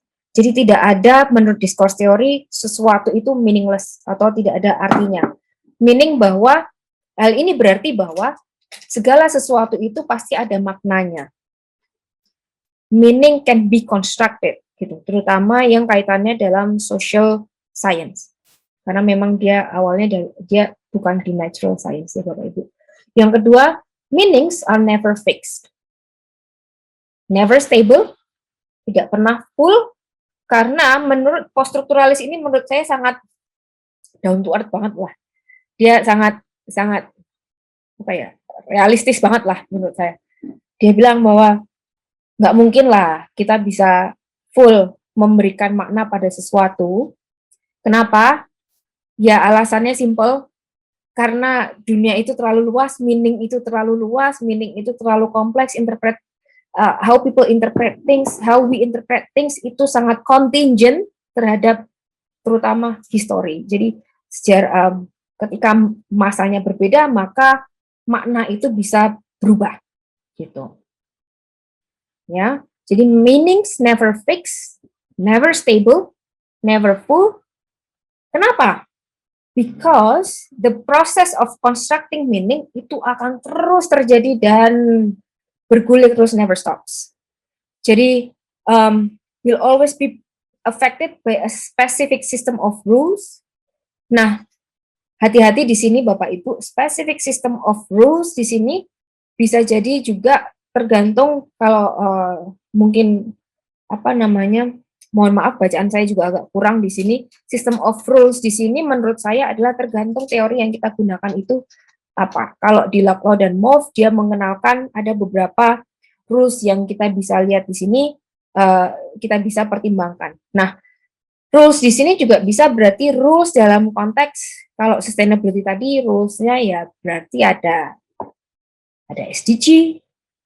Nah, sustainability sendiri kalau Bapak Ibu ingat 2015 sebelum tahun 2015 sustainability itu sangat dipengaruhi oleh yang namanya Millennium Development Goals. Setelah 2015 berubah jadi SDG. Jadi specific system of rules-nya berubah. Nah, di dalam itu pun nanti ada apa perubahan-perubahan yang memang karena waktu gitu, bukan karena bisa jadi semakin buruk perubahannya, bisa jadi karena apa namanya seperti sustainability tadi, seperti SDG, Sustainable Development Goals itu atau development goals, global development goals itu diperbaiki terus-menerus atau mungkin malah semakin ditunggangi oleh berbagai macam diskursus, kepentingan-kepentingan dari berbagai macam pihak yang ingin mendompleng ke sustainability itu. Nah, yang kedua adalah and continuous discursive practices. Jadi discursive practices ini adalah praktis di mana atau proses di mana meaning itu akan terus berlanjut ya. Meaning itu akan terus the concept of meaning itu akan terus kita cari tahu apa namanya terus-menerus. Oke. Sebenarnya dia sangat realistis ya Bapak Ibu ya, menurut saya. Bahasanya itu memang kompleks, tapi sebenarnya ketika diterapkan di keseharian, ketika kita terapkan, kita pengen tahu sebenarnya hidupku, misalnya nih, hidupku tuh maknanya apa, why am I doing a PhD, why am I getting a PhD, why am I doing a master degree, dan segala macamnya. Kenapa sih kok aku gini, kenapa sih kok saya gini, what meanings do I pursue, what life means for me. Itu bisa jadi ketika Bapak Ibu SD, SMP, SMA, kuliah, punya keluarga, punya cucu, dan segala macamnya, itu semua berubah, gitu. Jadi, sangat realistis poststrukturalis ini. Nah, ini yang pasti ditunggu-tunggu mungkin. Mas Ahmad, saya punya waktu, ya. Tinggal berapa menit lagi ya? Kebetulan ini. 5 menit lagi. Oh ya, pas. Alhamdulillah. Biar nggak lupa, untuk tutup itu, video. Kalau minum ya kan? Oke, relevansi paradigm poststrukturalis pada penelitian akuntansi. Nah, ini menarik nih. Ini di McIntosh nih. Bukunya McIntosh, dia bilang bahwa poststrukturalis memposisikan, nah ini menarik nih, laporan akuntansi, saya nggak bilang laporan keuangan Bapak Ibu, laporan akuntansi sebagai teks atau narasi dan menganalisisnya menggunakan berbagai sudut pandang. Jadi laporan akuntansi bisa jadi laporan keuangan, bisa jadi laporan sustainability, bisa jadi any kind of reporting, baik di financial maupun management reporting, dia akan memposisikan laporan-laporan akuntansi tersebut sebagai teks dan narasi. Dan akan dianalisis menggunakan berbagai sudut pandang. Apa sudut pandangnya? Tergantung teori Bapak Ibu yang gunakan. Teori apa yang Bapak Ibu gunakan, tergantung literatur mengatakan bahwa kira-kira diskursus apa saja yang mempengaruhi misalnya tadi ya sustainability itu dipengaruhi oleh diskursus apa saja. Itu kita cari di literatur. Di samping juga teori memberikan dasar-dasar kira-kira harus carinya kemana gitu. Jadi post-strukturalis riset di dalam penelitian akuntansi akan sangat multidisiplinary, Bapak Ibu. Hati-hati di sini, ini sangat multidisiplinary, bukan berarti tidak ada akuntansinya dan di sini dijelaskan sama McIntosh dengan baik, ya. Dan kita harus ingat bahwa terutama laporan keuangan itu adalah the language of business, ya kan? Nah, sehingga laporan akuntansi akan dianalisis dengan menggunakan metode penelitian linguistik, semiotik maupun teori literasi. Jadi saya orang akuntansi, tapi ternyata penelitian saya linguistik gitu ya, Bapak Ibu ya. Ya. Semoga saya tetap bisa diterima dengan baik. Nah, ketiga tujuannya adalah untuk memahami makna yang terkandung di dalam laporan ini harusnya laporan akuntansi maupun makna yang akan muncul dari adanya laporan akuntansi tersebut dan makna yang bersumber pada laporan akuntansi tersebut. Jadi bersumber terkandung di dalamnya dan yang akan muncul. Jadi what effect dari orang memaknai laporan keuangan itu efek apa yang akan muncul dari seseorang memahami laporan keuangan terhadap decision making-nya misalnya, atau terhadap behavior-nya dia gitu. Itu semua bisa dikaji di post-strukturalis gitu. Tapi ingat, di post-strukturalis tujuan kita bukan untuk mengeneralisir knowledge, karena dari awal sudah dikatakan bahwa dia sangat relativis dan dia tujuannya bukan sangat mengeneralisir knowledge. Nah, keempat, penyusun serta pengguna laporan akuntansi bergantung pada bahasa serta angka untuk dapat mengkonstruk dan menerjemahkan laporan akuntansi. Nah, bahasa, angka, sebenarnya itu kita lakukan kan ada mata kuliah namanya analisis laporan keuangan. Yang kita lakukan juga berusaha untuk mengkonstruk dan menerjemahkan laporan keuangan itu sendiri kan Bapak Ibu ya. Jadi sangat masuk akal sebenarnya. Nah, untuk itu, pada dasarnya, post-strukturalis memposisikan laporan akuntansi sebagai teks, penyusun laporan akuntansi, akuntannya, atau kalau sekarang bisa akuntan untuk laporan keuangan, atau untuk laporan sustainability atau keberlanjutan, bisa siapapun, penyusun laporan akuntansi sebagai penulis atau author, auditor sebagai pengkritik bahasa, pengguna laporan akuntansi sebagai konsumen dan produsen dari makna tekstual dalam laporan. Ya, ini sangat menarik nih memposisikannya. Jadi keempat ini sebenarnya bisa sangat dikaji lebih lanjut dalam penelitian-penelitian akuntansi. Jadi tidak kemudian hanya berfokus pada laporan akuntansi sebagai teks saja, tapi juga kita bisa bahkan mengkombinasikan ke semuanya. Kenapa Bapak Ibu? Di penelitian saya bahkan menggabungkan auditor, penyusunan laporan keuangan, serta penyusun laporan akuntansi dan juga pengguna laporan akuntansi untuk membangun makna gitu. Nah, ini sudah mau mulai akhir, Mas Ahmad, jangan khawatir. Contoh-contoh riset akuntansi post-strukturalis, kebetulan saya karena bacaannya sustainability, jadi arah-arahnya di social environmental reporting, social environmental accounting nih Bapak Ibu. Crawford and Spence, dia melakukan penelitian di social and environmental reporting and hegemonic discourse. Dia melihat bagaimana hegemonic discourse berperan dalam social environmental accounting. Kemudian nih Bapak Ibu, bagi yang meneliti sustainability, hati-hati, sustainability menurut post-strukturalis adalah suatu empty signifier, termasuk bersamaan dengan itu adalah accountability adalah juga empty signifier atau floating signifier, termasuk juga governance, itu diterjemahkan sebagai dimaknai oleh post-strukturalis sebagai empty signifier atau floating, bisa empty, bisa floating, tergantung bagaimana kita kemudian berargumen apakah dia empty, apakah dia floating. Selanjutnya, ya CSR as an empty signifier. Ini yang kemarin saya sempat mau bahas sama Mas Ahmad, wah kalau mau bicara sustainability sebagai empty signifier atau floating signifier nih bisa lama nih Mas Ahmad untuk kapan-kapan kita ngobrol lagi gitu ya. Words not actions. Ini menarik nih, Milna dan Trejida. Words not actions, the ideological role of sustainable development reporting. ada lagi trajekda lagi, kemudian governance, an empty signifier, ada lagi apa namanya, ini profesor saya David Carter, beliau sangat apa namanya poststrukturalis sekali.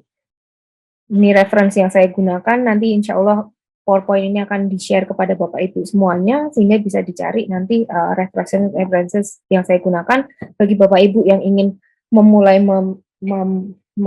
mencari tahu terkait dengan poststrukturalis, terutama di akuntansi.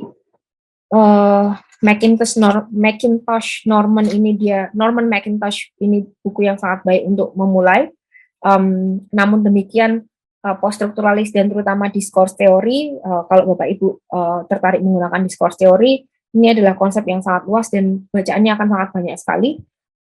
Ada beberapa nama yang bisa dijadikan rujukan untuk dicari literaturnya, itu seperti Howarth, Jorgensen and Phillips, Spence. Ini ada buku yang baru sebenarnya 2011.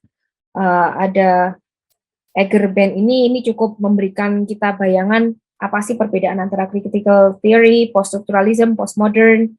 Dia menuliskannya dengan sangat baik menurut saya, dan berbagai macam bacaan-bacaan lainnya terkait dengan discourse. Namun yang paling mudah mungkin kalau ingin mengetahui terkait dengan discourse dan perbedaan, ada 4 discourse, Bapak Ibu bisa memulai dari bukunya Jorgensen dan Phillips.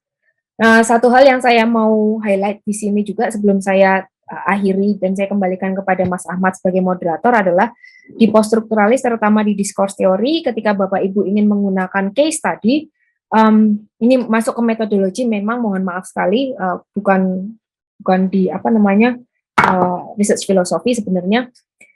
Kita harus berhati-hati menggunakan case study milik siapa gitu. Kalau Bapak Ibu masih merefer pada case study milik Yin, maka akan sangat salah besar, karena Yin itu sangat positifis, dan ontologi epistemologi yang dipahami oleh dikenalkan oleh Yin sangat bertolak belakang dengan apa yang dipahami oleh penelitian poststrukturalis, sehingga mungkin yang paling pas adalah case study milik either Robert Stake atau Miriam Sharan. Itu saja yang saya ingin sampaikan sebagai penutup. Mohon maaf ada atas berbagai macam kekurangan dalam penyampaian saya di webinar pengenalan terkait dengan poststrukturalis ini. Saya juga masih belajar banyak, sehingga mencari diskusi yang banyak juga terkait dengan ini. Mohon maaf dan terima kasih. Saya kembalikan kepada Mas Ahmad selaku moderator dari webinar hari ini. Terima kasih Bu Putri atas paparannya.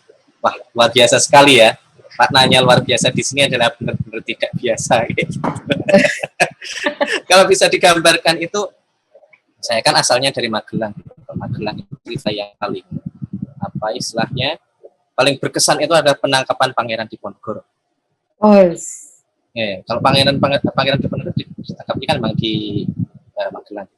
Nah, peristiwa itu tuh dilukiskan oleh seorang pelukis namanya Pineman.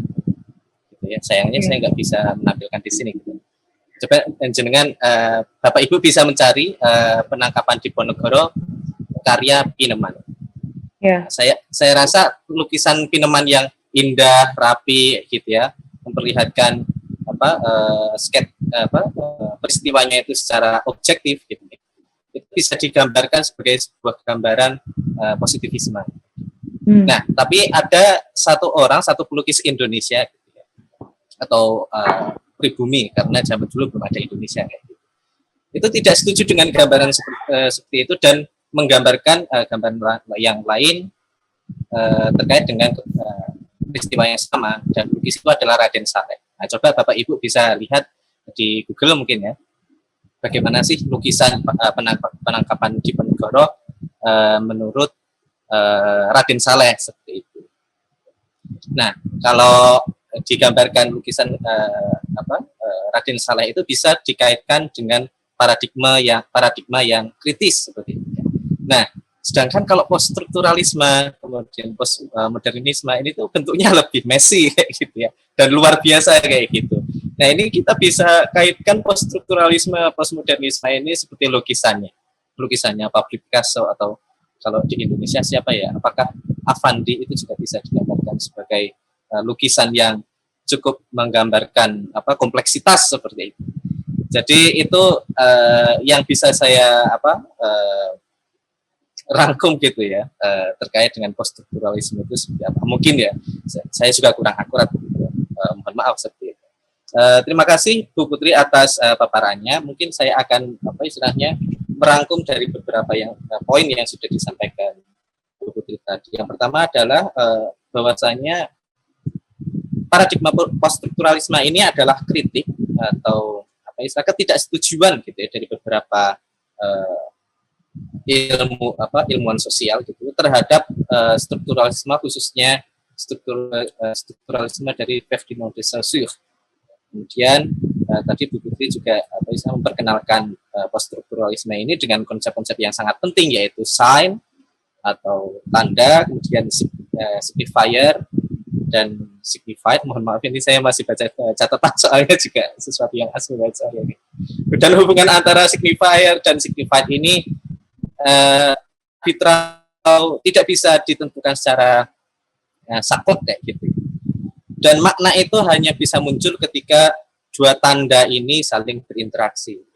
Ini tadi konsep awal tentang tanda menurut strukturalisme, dan poststrukturalisme ini mengkritik dari posisi tersebut. Kemudian Putri tadi juga sudah mengilustrasikan juga terkait dengan apa sih yang dimaksud dengan signifier, signified, penerapannya seperti apa, kemudian menggoda kita dengan kata maghrib dan Indomie yang sangat lezat sekali. Kemudian beliau juga menjelaskan bahwasannya poststrukturalisme ini secara ontologis menggunakan asumsi ontologi yang relativis, dan secara epistemologis menggunakan asumsi epistemologi social constructivism gitu ya. Jadi kalau menurut pasca strukturalisme kayak gitu ya, realitas itu tidak eksternal, ada di luar si orang yang mempersepsikannya. Jadi ada kaitannya juga, realitas itu ada kaitannya juga dengan seorang yang berinteraksi dengan realitas tersebut. Dan secara epistemologis, pengetahuan terkait dengan realitas itu bisa muncul karena interaksi kita atau konstruksi kita atas makna secara sosial.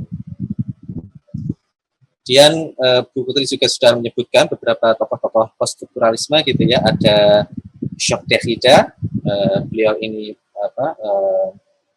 pencetus ide dekonstruksionisme. Kemudian Michel Foucault, kebetulan saya juga kemarin menggunakan Foucault untuk studi S2 saya gitu, untuk tesis S2 saya.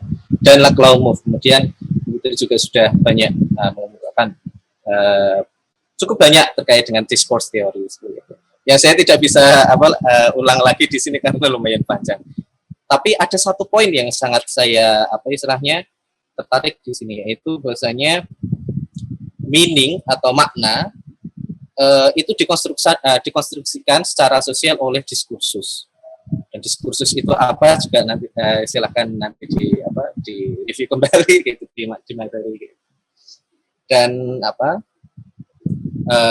kalau Bapak Ibu menggunakan discourse theory sebagai salah satu pilihan Bapak Ibu semuanya, Bapak Ibu perlu memahami bahwasanya dalam discourse theory ini ada asumsi, ya ini bahwasanya semua objek itu memiliki makna, jadi semua itu ada maknanya.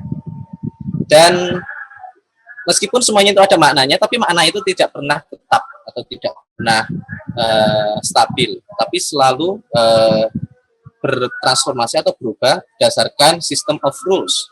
System of rules ini juga bergantung dengan kita sebagai peneliti menggunakan teori apa seperti itu. Dan pemaknaan itu juga dipengaruhi oleh praktik diskursif yang berkelanjutan seperti itu.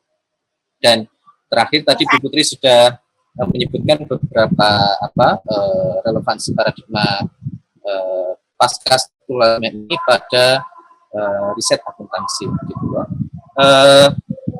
Kita akan beranjak ke sesi tanya jawab ya. Bu Putri dan Bu semuanya. Ada, oh ini sudah ada beberapa pertanyaan yang ditanyakan, sudah dijawab dengan Bu Putri gitu ya. Kita mulai dari pertanyaan yang belum dijawab.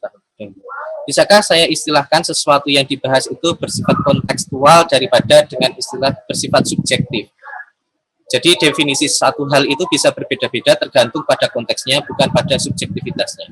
Bagaimana?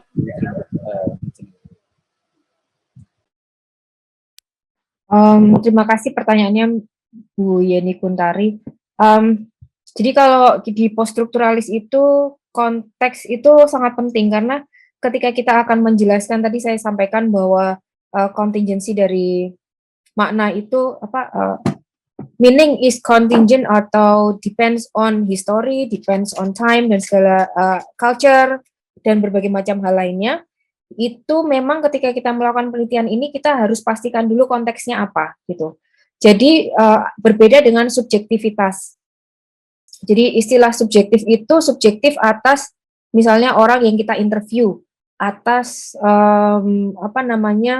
jadi bukan dari subjektivitas dari penelitinya ya Bu Yeni, tapi subjektivitas dari orang subjektif from the yaitu misalnya kalau kita menginterview orang ya dari orangnya, kalau laporan akuntansi maka dari laporan akuntansinya dihasilkan oleh perusahaan mana pada tahun berapa begitu.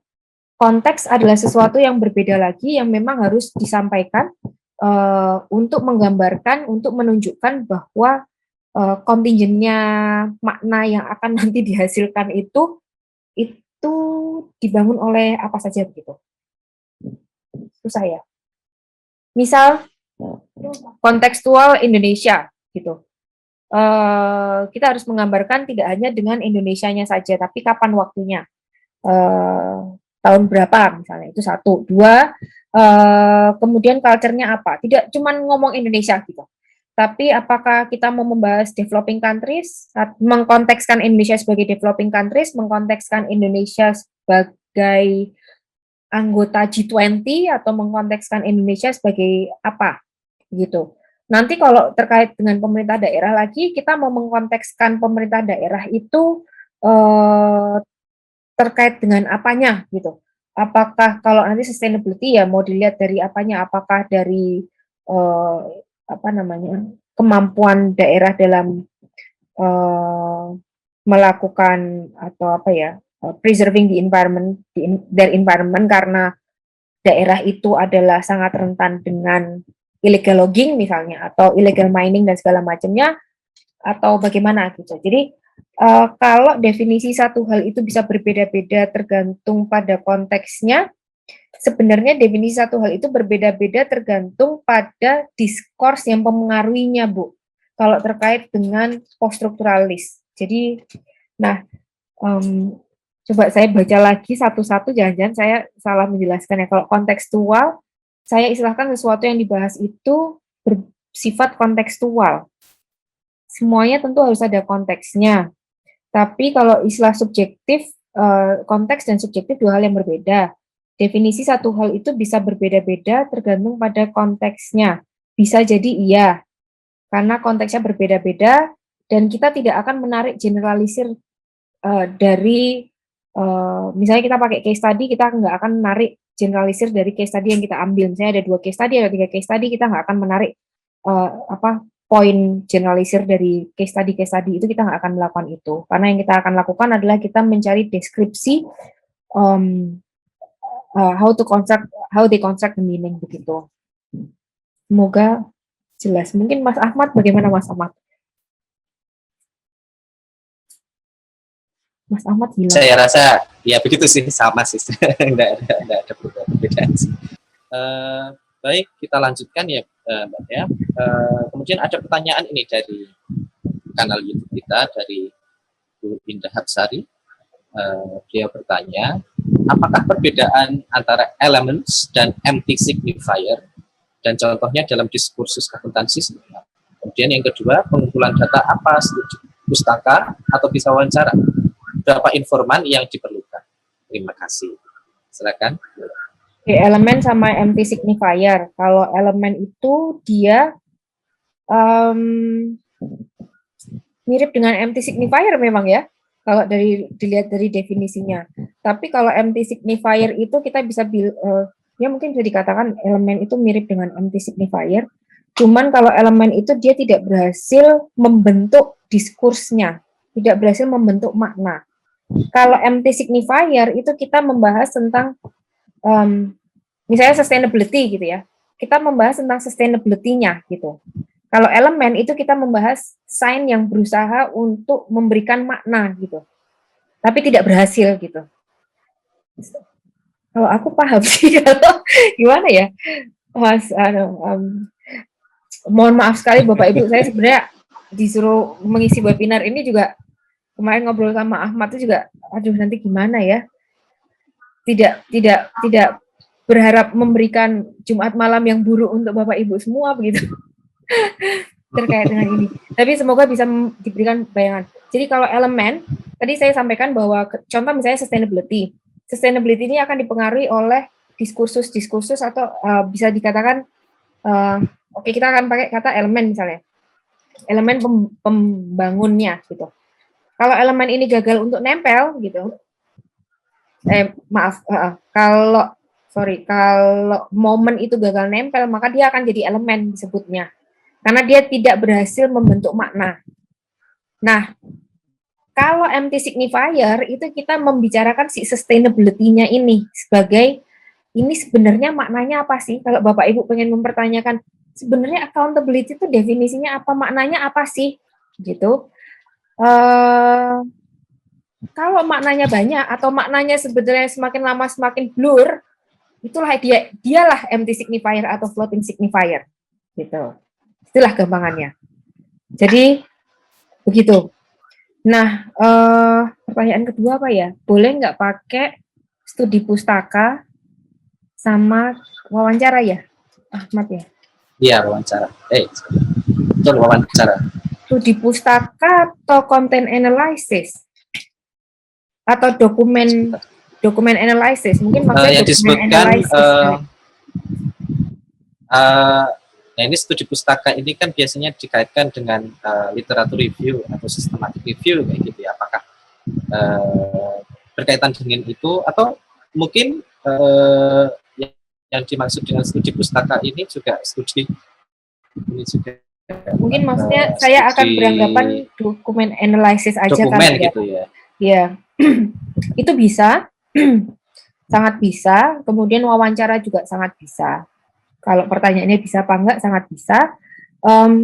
Terutama untuk akuntansi, karena kalau dokumen analisis berarti kita memang, kalau tujuannya adalah konteksnya mau melihat laporan akuntansi, maka mau nggak mau kita kan melakukan dokumen analisis ya. Bukan dokumen analisis kayak kualitatif studi biasa sebetulnya. Nah, di poststrukturalis ini fungsi teori itu akan jadi gini. Di poststrukturalis yang saya belum sampaikan karena topiknya bukan research design juga gitu ya.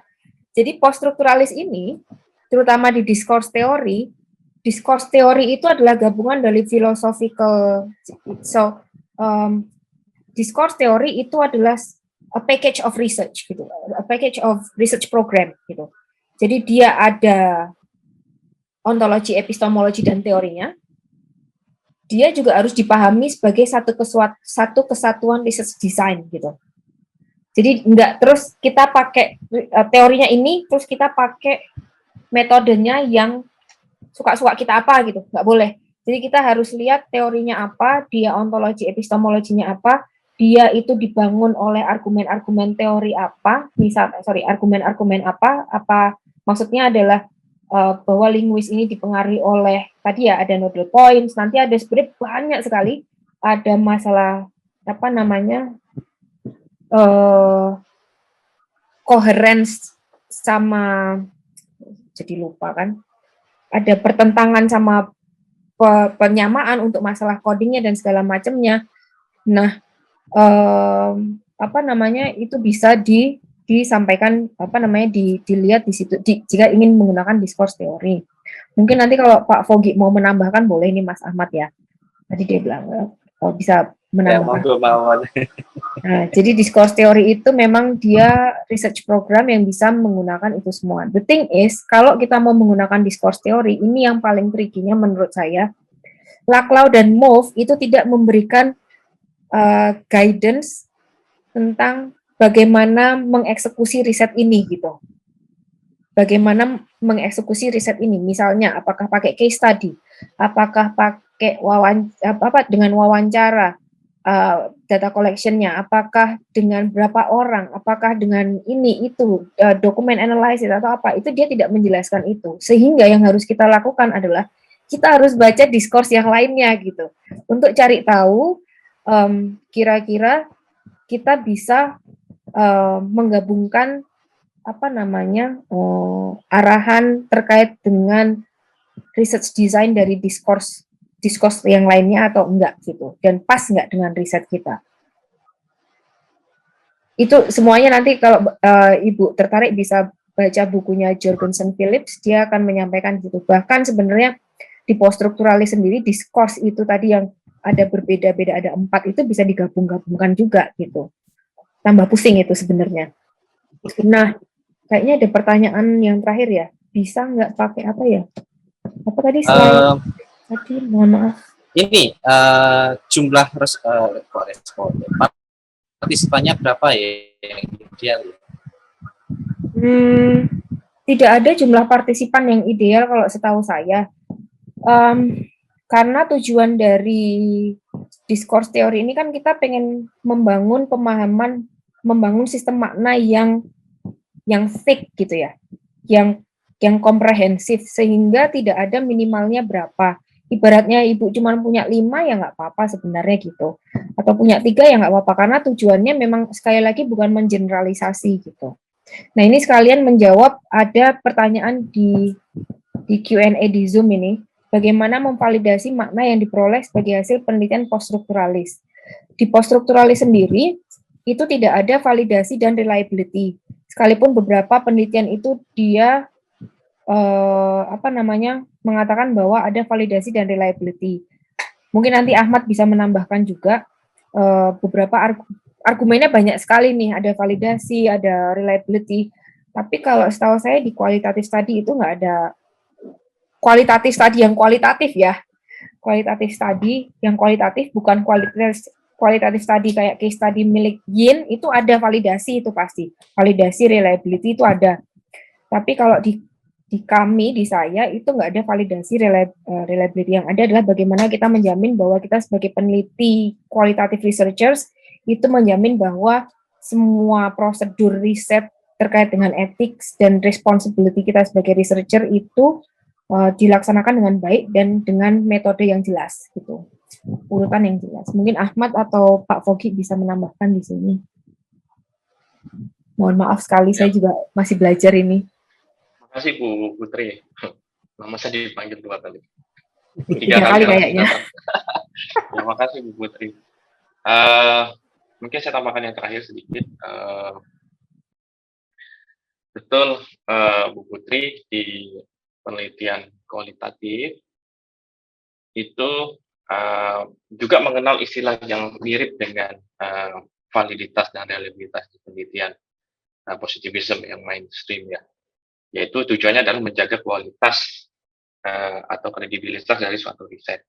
Nah, kalau di kualitatif itu yang sering banyak disitasi itu namanya yang sepadan ya dengan reliabilitas dan validitas, itu yang dikembangkan oleh Guba dan Lincoln kalau nggak salah tahun 94. Itu dia sebutnya trustworthiness dan authenticity. Jadi trustworthiness itu macam-macam isinya, ada kredibilitas, ada transferabilitas. Nah, kalau mau dibaca silakan itu Guba dan Lincoln 94 kalau nggak salah. Ya, sekitar itu. Sama Guba 985 kalau nggak salah itu. Pokoknya Guba lah. Kurang lebih seperti itu. Jadi untuk melihat reliabilitas validitasnya memang kita tidak menyebutnya tidak menguji, tapi kita mencoba mengidentifikasi Jadi salah satu caranya misalnya tadi kredibilitas riset, salah satu caranya adalah kita mendokumentasikan step-step riset kita. Jadi yang pertama kita lakukan apa, lalu metodenya apa, lalu kita cek ke apa namanya, ke peneliti lain atau ke dunia akademik, apakah metode yang kita pakai, metodologi yang kita pakai itu memang sangat umum dipakai di penelitian kualitatif. Jadi itu salah satu untuk menjaga kualitas dan kualitatif. Kurang lebih begitu sih. Ada yang perlu lagi yang lain ya? Saya lupa tadi ya Mungkin tentang masih senada dengan apa masih terkait dengan ini ya, terkait dengan pertanyaan ini tadi. Ada Bu Yeni Kuntari ini menyampaikan bahwa beliau pernah membaca jumlah informan bergantung pada saturasi data. Jika informan sudah memberi jawaban atau data yang mirip mendekati sama, gitu, tidak ada ya kebaruan, gitu ya, maka boleh dihentikan jumlah partisipannya. Dan sebaliknya, waduh, mute Mas, sorry. Cuma ini, jadi menurut Bu Yeni Kuntari ini berkaitan dengan saturasi data atau data saturation. Kalau data dari satu informan itu mirip-mirip lah dengan informan lain, maka dianggap cukup. Gitu. Tapi kalau saya sendiri ini juga perlu diperhatikan juga untuk samplingnya. Apakah samplingnya itu menggunakan informan dengan background yang mirip? Kalau itu kan juga mungkin agak cepat juga dapat satu intinya seperti itu. Mungkin dilanjutkan dengan pertanyaan berikutnya ya, dari Ibu Ani Setiawati dari Undip. Kalau saya tinjau dari tujuan penelitian bertajuk pasca strukturalis di materi kali ini, relevansi paradigma pasca strukturalis pada penelitian akuntansi dan tujuannya adalah untuk memahami makna yang terkandung di dalam titik-titik. Pertanyaan saya, perbedaannya dengan penelitian kualitatif berparadigma interpretif atau kritikal jika kita menggunakan teori dari Foucault atau Derrida gimana ya Bu? Saya masih belum keep dengan materinya. Terima kasih sebelumnya. Jadi inti pertanyaannya adalah perbedaannya dengan penelitian kualitatif berparadigma interpretatif atau kritikal jika kita menggunakan teori dari Foucault atau Derrida. Saya pribadi nggak ngerti nih ya, apakah paradigm interpretatif sama kritikal itu bisa cocok digunakan dengan argumen-argumen Foucault sama Derrida. Saya nggak tahu, mungkin nanti Pak Fogi atau Pak Ahmad bisa menambahkan di sini. Cuman yang saya bisa tambahkan adalah memang harus hati-hati di poststrukturalis ini, terutama kayak saya harus benar-benar menyampaikan saya pakai poststrukturalisnya siapa, diskursnya siapa. Karena ketika poststrukturalis saya pakai bukan Laclau dan Mouffe, dia pasti akan mengubah konsep penelitian saya. Jadi itu akan sangat berpengaruh kita mengikuti pahamnya siapa, apakah Foucault, Derrida, Laclau, Mouffe, atau kalau mau digabungkan kemudian seperti apa, itu juga mungkin sebenarnya digabungkan. Nah itu juga kita harus hati-hati di situ. Tapi mungkin Pak Fogi, saya panggil 3 kali, Fogi, gitu, dan Ahmad, silahkan menambahkan. Atau ya, ada Bu Ajeng Putri. Mungkin ya ada Bu Ajeng juga di sini dan Bapak Ibu lainnya. Sedikit dari saya mungkin ya, apakah tadi kalau nggak salah pertanyaannya, perbedaan antara poststrukturalis dengan interpretif dan kritikal ya, lalu apakah discourse theory ya Pak ya bisa dipakai di paradigma selain paradigma yang paradigma interpretif atau kritikal bisa nggak dipakai Foucault dan Derrida, bisakah digunakan untuk paradigma interpretif dan kritikal kayak gitu maksudnya? Oke.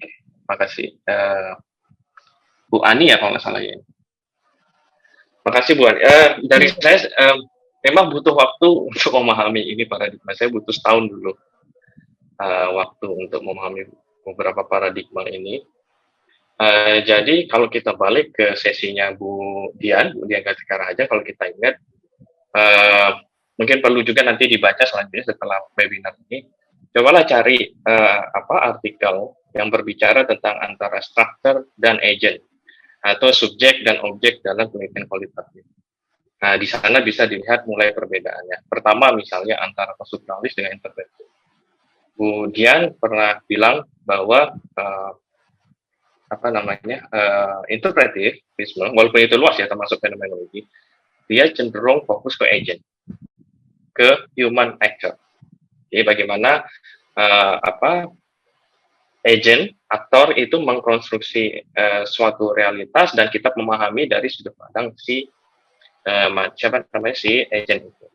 Nah, perbedaannya ada sedikit perbedaan, walaupun ontologinya sama, social constructionism. Kalau dari posisi post-structuralis, struktur dan agent itu dia sudah secara umum ya, dia sudah tidak melihat perbedaan itu. Yang menentukan social practice itu adalah diskursus yang dianalisis melalui teks. Jadi ada reduksi antara struktur dan agent menjadi satu, direduksi dengan pemahaman menjadi diskursus. Lalu bagaimana diskursus ini mempengaruhi praktek sosial? Di sana perbedaan antara interpretif dengan post-strukturalis. Lalu kalau dengan dengan critical, tadi sudah Bu Putri sebenarnya sudah jawab secara tidak langsung bahwa critical betul, memang dia fokus paradigma itu fokus pada struktur sosial. Nah, makanya tadi Bu Putri juga bilang strukturalisme itu sebenarnya suatu konsep yang sangat kompleks. Karena macam-macam, ada yang strukturalisme melihat dari sisi fungsionalis, yaitu positivisme, ada juga yang dari sisi kritikal ini. Nah, yang kritikal ini dia fokus ke struktur sosial. Makanya tadi disebutkan bahwa salah satu pionir dari strukturalisme ini menolak Marxis ya. Jadi Marxis itu struktur sosial ditentukan oleh konflik antara kelas pekerja dan kelas kapitalis. Nah, di sana dia yang mempengaruhi praktis sosial adalah itu tadi struktur sosial. Jadi bagaimana misalnya di perusahaan praktek akuntansi, praktek manajemen kontrol, praktek akuntansi manajemen, bagaimana mereka memperlakukan karyawan itu sangat ditentukan oleh struktur sosial. Itu kritikal. Dan bagaimana proses emansipasi itu sebenarnya tidak terrealisasi dengan sempurna. Itu di sisi kritikal. Nah, apakah bisa discourse analysis digunakan oleh paradigma lain? Jawabannya bisa. Misalnya, tadi Bu Putri sudah bilang hati-hati juga dalam memilih ya.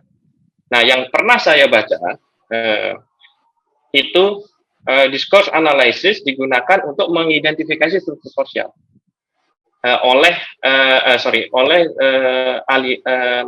discourse analysis yang dikembangkan oleh Norman Fairclough. Nah, itu banyak digunakan bukan banyak ya, ada beberapa digunakan di penelitian critical dan critical realist. Nah, jadi tujuannya apa dia menggunakan discourse ini? Mereka percaya bahwa discourse ini salah satu struktur sosial. Kalau yang murni discourse analysis kan dia sudah discourse ini yang menentukan, bukan semata-mata struktur sosial atau agentnya, tapi kalau penelitian lain ada yang mencoba menggunakan discourse analysis ini untuk mengidentifikasi salah satu struktur sosial. Ada budaya di sana yang lain, ada relasi power dan lain sebagainya. Itu betul ada.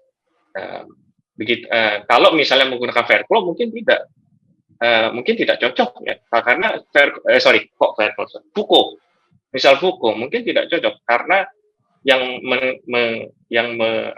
mengakui sendiri bahwa ada struktur sosial lain selain discourse itu adalah si Fairclough. Makanya Fairclough banyak dipakai di paradigma lain juga beberapa. Nah, itu saya ada papernya itu bagus, detail ya, menjelaskan step by step discourse analysis. Mungkin nanti saya bagi di kolom chat. Itu dari Ashraf yang kedua saya lupa, terakhir Trevor Hopper. Mungkin nanti di chat saya bagi. Makasih. Mungkin begitu kurang lebih saya. Mungkin yang lain. Ya, sebenarnya masih ada beberapa pertanyaan, tapi mohon maaf ini karena waktu gitu ya tidak bisa kita dibahas semuanya kayak gitu. Mungkin Bu Putri bisa menjawab untuk satu pertanyaan yang masih bisa. Mungkin dari saya agak menambahkan sedikit tadi disinggung tentang Foucault gitu ya.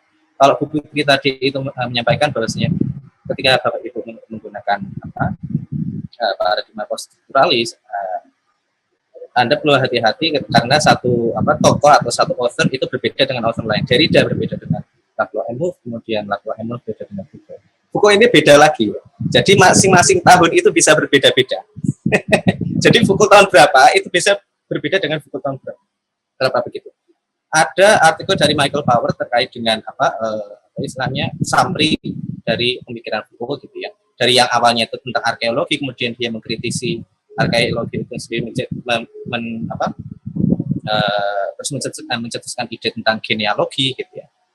Dan itu berkaitan dengan historical emergence of rationality. Kemudian beralih lagi ke governmentality dan disciplinary power, kemudian ke biopolitics. Itu semuanya selalu berubah. Itu kalau Bapak Ibu berusaha untuk menggunakan framework-nya Foucault. Jadi hati-hati karena setiap tahun, setiap piece of work itu bisa berbeda-beda. Mungkin untuk sesi hari ini kita cukupkan sekian dulu ya. Semakin lama semakin panas ini karena memang begitu mesinya postmodernisme kita menjadi semakin liar. Ya, baik. Terima kasih Bapak Ibu semuanya sudah menghadiri diskusi sore hari ini yang cukup seru gitu ya. Kami dari segenap pembicara, kemudian para moderator dan pembawa acara juga mengucapkan minal aidin wal faizin, selamat hari raya Idul Fitri bagi Bapak Ibu semuanya. Mohon maaf apabila selama kami membawakan acara ada kekurangan.